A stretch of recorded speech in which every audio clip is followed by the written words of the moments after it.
Hola amigos, hay una palabra que últimamente en la iglesia quizá está un poco olvidada, hasta un poquito denostada, ¿no? Como algo asociado con un rollo o algo que hay que evitar, ¿no?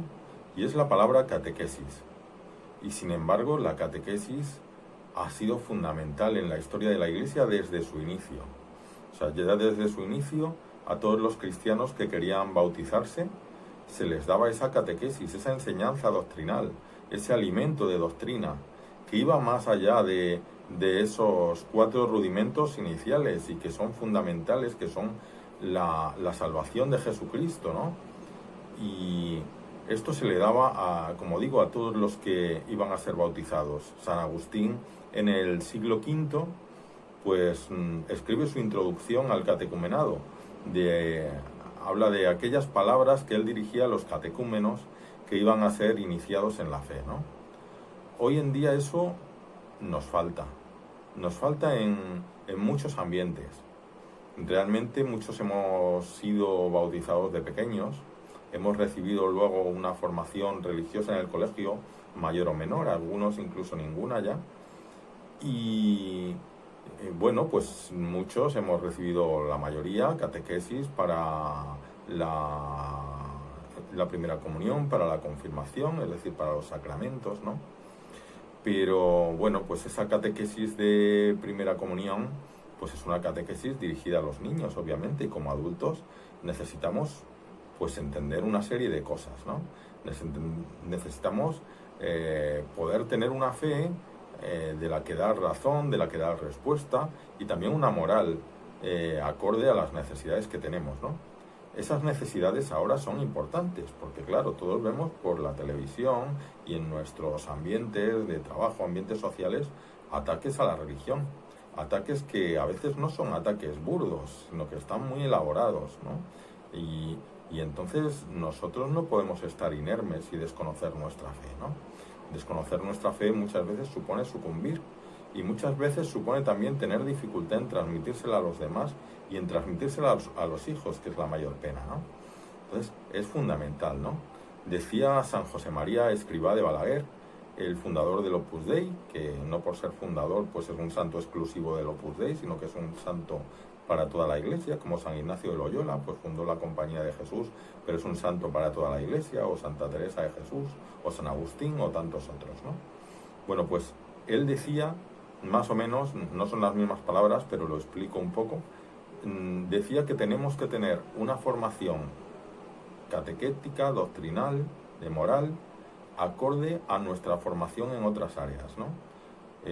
Vale, es posible que yo no tenga una formación universitaria y que no tenga a lo mejor una cultura de muy alto nivel, pero no por eso voy a necesitar una formación o no voy a necesitar esa formación cristiana.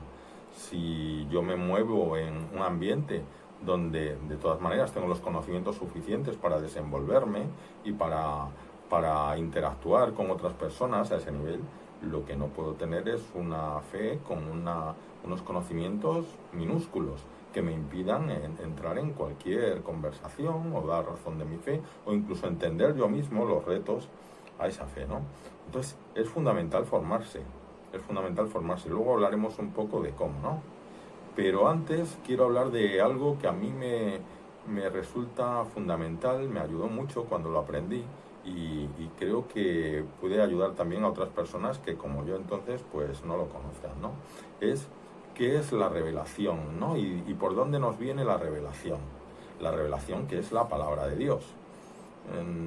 Por una parte, la enseñanza de la Iglesia nos dice que nosotros podemos conocer a Dios a través de sus obras. Eso lo encontramos muchas veces en la Biblia, por ejemplo, en el capítulo 13 de la sabiduría, donde nos habla de que las personas, a través de lo creado, pueden llegar al conocimiento de Dios, ¿no? A no ser que se queden solamente en las cosas, en lo que ven, ¿no? Decían en la Edad Media que la naturaleza, o sea, y en realidad toda la vida es como un libro, y entonces todo lo que ocurre y todos los seres y todo lo que vemos son las letras, ¿no? Y hay personas pues que conocen el lenguaje y entienden ese significado y saben leer ese significado. Y con ese significado entienden la presencia de Dios, su acción y algo de cómo es, ¿no? Y otras personas pues no tienen ese conocimiento del lenguaje y no entienden ese significado. Bueno, pues hay un conocimiento incluso natural de Dios por la razón, ¿no? Pero ese conocimiento está oscurecido. O sea, nosotros tenemos limitaciones del conocimiento, tenemos también defectos morales, pecados, y todo eso nos impide, nos dificulta el conocer a Dios, ¿no? Por supuesto, podemos conocer que Dios existe, que Dios es creador, incluso que Dios es justo, porque a nosotros nos ha dado sentido la justicia. Nosotros vemos que hay una ley moral, vemos que nosotros mismos pues tendemos hacia el bien y rechazamos el mal, aunque luego tengamos esa inclinación también por lo malo, por el egoísmo, ¿no? Pero tenemos ese sentido de justicia y podemos pensar cómo el que nos ha hecho no va a tener sentido de la justicia si a nosotros nos lo ha dado, ¿no? No nos va a dar un sentido de la justicia para que le juzguemos a Él y para que le condenemos a Él, ¿no? Entonces, bueno, pues eso, que nos ama, vemos el amor en nosotros, cómo estamos llamados al amor y cómo eso es importantísimo, cómo el hombre es capaz de dejarlo todo por el amor, ¿no? De prescindir de todo lo demás para encontrar el amor, ¿no? El hombre y la mujer al hombre, entre nosotros, en fin, eso es. Entonces podemos entender también que Dios nos debe amar, que nos ha creado por amor incluso, ¿no? Pero hay muchas cosas de Dios que no llegamos a conocer por la razón, que es imposible. La Trinidad es imposible conocerla por la razón. Dios Padre, Hijo y Espíritu Santo, la voluntad de Dios de salvar al mundo, de salvarnos a nosotros y de entregar a su Hijo único.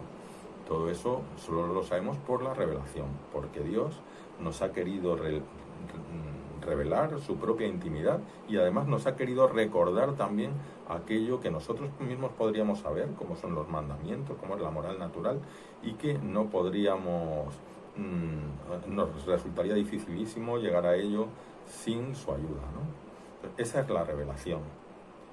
¿Y la revelación cómo llega hasta nosotros? ¿Dónde está la revelación? ¿Dónde está esa fuente de la revelación?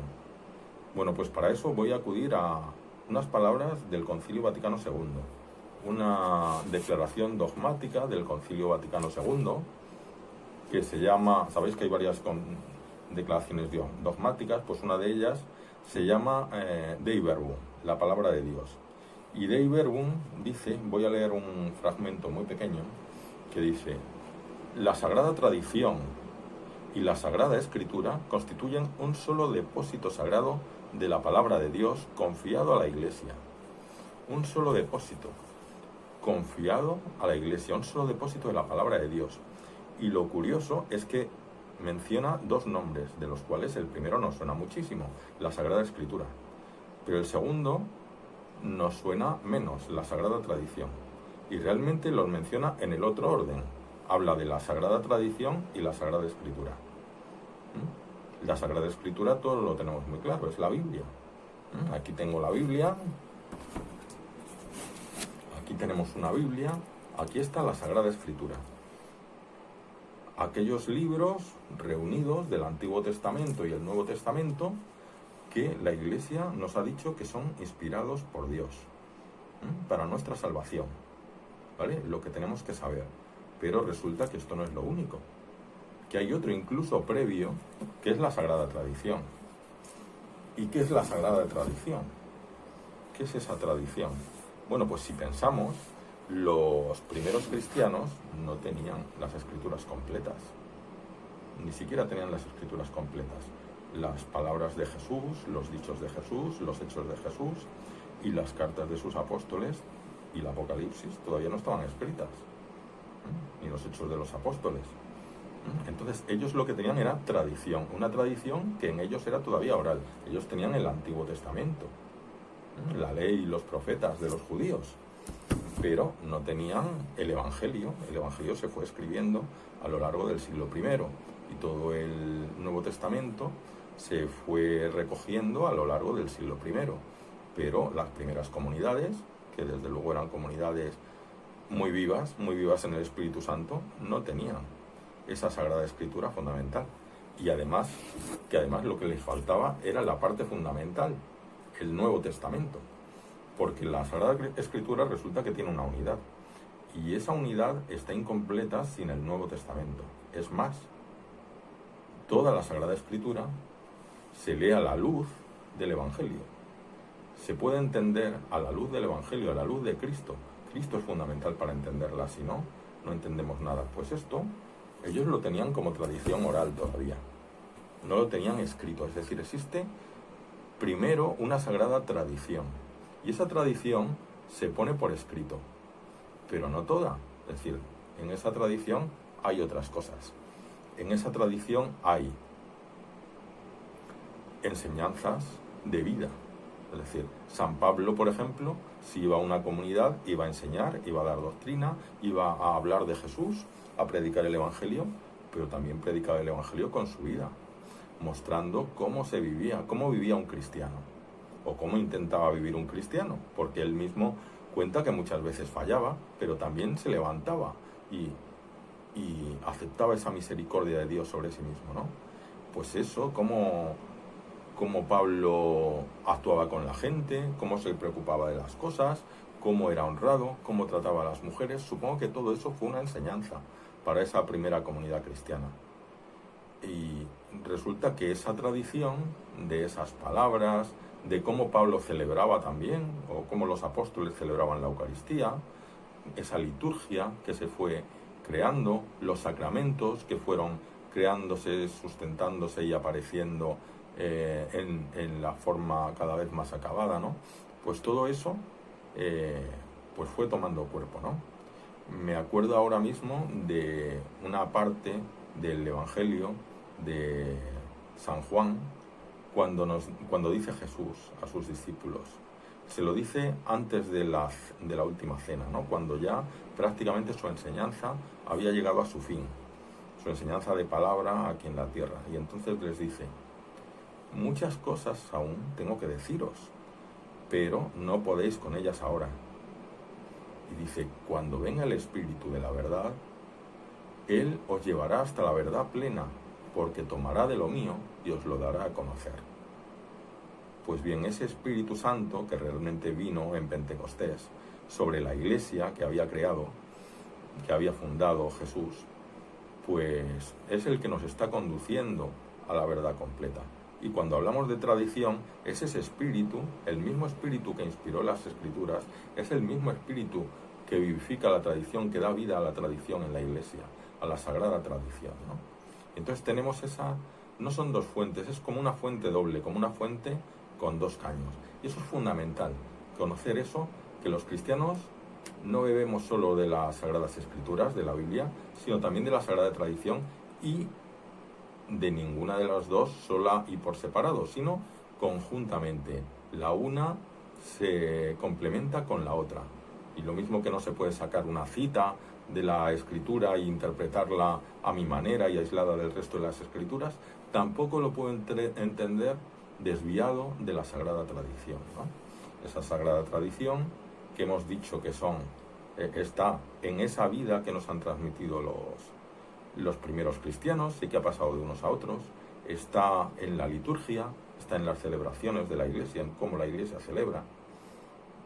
Se dice lex oranti, lex credendi, o sea, lo que se celebra es lo que se cree. O sea que la celebración y la fe están íntimamente unidas. Y luego está en unos testigos de esa sagrada tradición que son excepcionales y que conviene conocerlos, que son los padres de la Iglesia. Los padres de la Iglesia son teólogos santos de los primeros siglos de la Iglesia, aquellos que han sido reconocidos como verdaderamente personas que nos muestran cómo la Iglesia entiende la palabra de Dios, cómo la Iglesia saca el jugo a la palabra de Dios, cómo entiende el Antiguo Testamento, el Nuevo Testamento, cómo lo hace vida, ¿no? Y realmente es que tenemos una cantidad ingente de volúmenes de los padres de la Iglesia, de muchísimos padres de la Iglesia de los primeros siglos, ¿no? Tenemos pues desde el siglo I San Ignacio de Antioquía, un obispo que fue detenido por ser cristiano y que fue llevado desde su diócesis hasta Roma para ser entregado a los leones para que lo devoraran en el Coliseo. Y mientras iba siendo trasladado por los soldados romanos, maltratándolo hasta Roma, él iba escribiendo cartas a las comunidades cristianas. Y esas cartas las tenemos. O sea, hoy podemos leer las cartas de San Ignacio de Antioquía tal como fueron escritas, como si estuvieran hoy diciéndonoslas, ¿no? Esto es impresionante. Y cómo él hablaba a la comunidad de Roma de que no fueran a hacer una manifestación en contra de que a él le llevaran a los leones, sino que él quería dar la vida como la estaban dando otros muchos cristianos. Él decía, ser triturado como el trigo en el molino, pues que así fuera su carne en los dientes de los leones. Y ese testimonio nos da, ¿no? Y bueno, pues muchos otros de ese tiempo, poco después, San Policarpo, San Irineo de León, luego más tarde, pues los grandes padres de la Iglesia como San Agustín, ¿no? Antes San Ambrosio, una predicación tan viva y tan maravillosa que convirtió al propio San Agustín, ¿no? San Crisóstomo en Oriente, ¿no? San Crisóstomo significa pico de oro. Es el apodo que le pusieron sus fieles. En griego suena así como muy especial, Crisóstomo. En español diríamos pico de oro, porque el hombre hablaba de una forma impresionante, ¿no? Y se conservan muchísimas de sus homilías. Entonces conservamos cientos, miles de homilías de todos estos padres de la Iglesia, de cómo interpretaban el Evangelio, cómo interpretaban la palabra de Dios. Hay incluso un libro que se puede encontrar en internet, por ejemplo, podéis encontrar la Biblia Clerus, que es la Biblia de Jerusalén, pero acotada, y entonces en cada punto, por ejemplo, en el Evangelio, en cada versículo del Evangelio hay un montón de palabras que dijeron los padres de la Iglesia sobre ese punto del Evangelio, ¿no? En la Biblia Clerus, en internet lo podéis encontrar, todas esas interpretaciones, ¿no? Esa es la Catena Áurea, una guía hecha por Santo Tomás de Aquino y también que han hecho otros autores, donde se citan todos los padres de la Iglesia, los comentarios al Evangelio. Impresionante, ¿no? Impresionante. Por ejemplo, este es un libro que es la predicación del Evangelio en los padres de la Iglesia. Son un montón de citas de muy distintos padres del Evangelio sobre las Escrituras, sobre fragmentos de las Escrituras. Es impagable, es una maravilla, ¿no? De la Biblia. Entonces tenemos las Escrituras, que es la Biblia, las Sagradas Escrituras, y la Sagrada Tradición, que la voy a representar con este volumen de los padres de la Iglesia, aunque sabemos que la tradición es mucho más amplia, ¿no? Luego, además, es que este libro, que es la Biblia, ¿quién dijo que eran estas las Sagradas Escrituras, las inspiradas? Pues lo dijo la Iglesia. Dijo San Agustín: yo no creería en el Santo Evangelio si la Iglesia no me lo presentara con su autoridad. Es decir, es la Iglesia la que en la carta de Timoteo, en la primera carta de Timoteo, menciona a Pablo que es columna y fundamento de la verdad. O sea, la propia Biblia dice que la columna y fundamento de la verdad no es la Biblia, es la Iglesia. La Iglesia que sostiene y que nos presenta tanto las Escrituras como la Sagrada Tradición. ¿De acuerdo? Bueno, esto es importantísimo. Esto es impresionante, ¿no? Es algo que todos los cristianos debemos de conocer, ¿no? Y de manejar. Y bueno, pero ¿cómo interpretamos eso? Ya hemos dicho que precisamente ha sido la Iglesia la que selecciona, la que dice lo que es verdaderamente inspirado y lo que no. Eso vale tanto para las Escrituras como para la tradición. Pero en el caso de las Escrituras, claro, eso no se produce hasta el siglo IV con el concilio de Nicea y en concilios posteriores. ¿Cómo se eligió eso? ¿Cómo se detectó qué libros eran inspirados y qué no? Pues eran los libros que la Iglesia utilizaba. El Espíritu Santo mostraba a su Iglesia a lo largo de los siglos anteriores y también en el siglo IV qué lecturas tenían que leer en sus liturgias. Y resulta que de Oriente a Occidente pues había una unanimidad en las lecturas que se leían. Se leían una serie de libros de los judíos, lo que constituye el Antiguo Testamento, los evangelios, los 4 evangelios, no otros evangelios que se consideraban evangelios desviados, evangelios gnósticos y además posteriores y con historietas que no correspondían con la realidad. Se leían los Hechos de los Apóstoles, las cartas de los apóstoles y el Apocalipsis. Y esos fueron los que se compendiaron en la Biblia, y desde entonces pues tenemos la Biblia a la que nadie puede quitar ni añadir nada, aunque algunos lo hagan, pero esta es la Biblia con la autoridad de la Iglesia. Y claro, ¿cómo se interpreta esto? ¿Cómo yo leo un versículo de aquí o leo una parte y la interpreto? Pues si esto está inspirado por la Iglesia, por el Espíritu Santo a la Iglesia, yo tengo que leerlo e interpretarlo con el mismo Espíritu que lo inspiró. Es decir, tengo que entrar en la mente del autor. Y resulta que el autor, hay 2 autores, un autor humano y un autor divino, que es el Espíritu Santo que inspira al humano.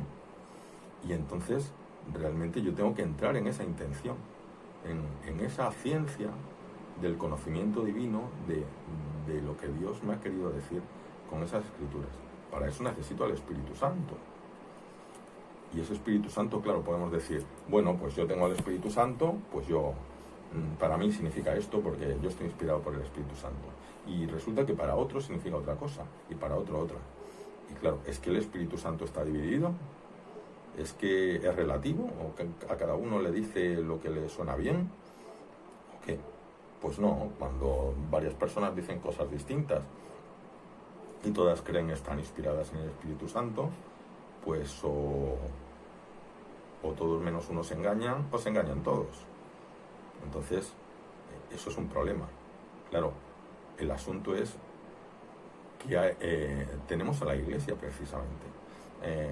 Nosotros cuando nos convertimos tuvimos la bendición de que un sacerdote vino a casa y nos dijo una cosa muy interesante, que yo siempre la recuerdo, ¿no? Nos dijo, Jesús, Dios, no ha creado a la Iglesia para fastidiarnos. Es evidente que en la Iglesia pues hay defectos de las personas, hay equivocaciones, hay fallos, todos los que queramos y más, todos los que queramos. Pero uno puede llegar a pensar, bueno, pues Jesús hay que ver, mira que hizo bien todo, pues ahí se equivocó, ¿no? Él no sabía lo que iba a venir después con la Iglesia. Pues no, Jesús no se equivocó. Jesús hacía la obra encargada por su Padre. Jesús era Dios y sabía lo que estaba haciendo. Y dijo, tú eres Pedro y sobre esta piedra edificaré mi iglesia. Y no lo hizo para fastidiarnos, lo hizo para guiarnos, para no dejarnos como ovejas sin pastor, para que la iglesia a la que Él iba a dar el Espíritu Santo, pues nos transmitiera la verdad y nos llevara con el Espíritu Santo a la verdad plena, ¿no? Entonces por eso, ¿no? Esa tradición me recuerda a un juego de niños, ¿no? A ese juego del teléfono, ¿no? ¿Os acordáis del juego del teléfono en el que se pone en una fila de niños y el primer niño le dice al segundo, pues lo que sea, así, por lo bajito, para que los demás no se enteren, el otro se lo dice al segundo, el segundo al tercero y así sucesivamente hasta el último. Lo que pasa es que ahí la gracia está en que del primero al segundo, tercero, cuarto, etcétera, hasta el último, al final lo que dice el último no tiene nada que ver con lo que ha dicho el primero. Esa tradición al final es una traición, ¿no? O sea, al final el mensaje no tiene nada que ver. ¿Qué pasa con la tradición de la Iglesia? Pues que entre el 1 y el 2 y el 3 y el 4 y el 5 y el 6 está el Espíritu Santo.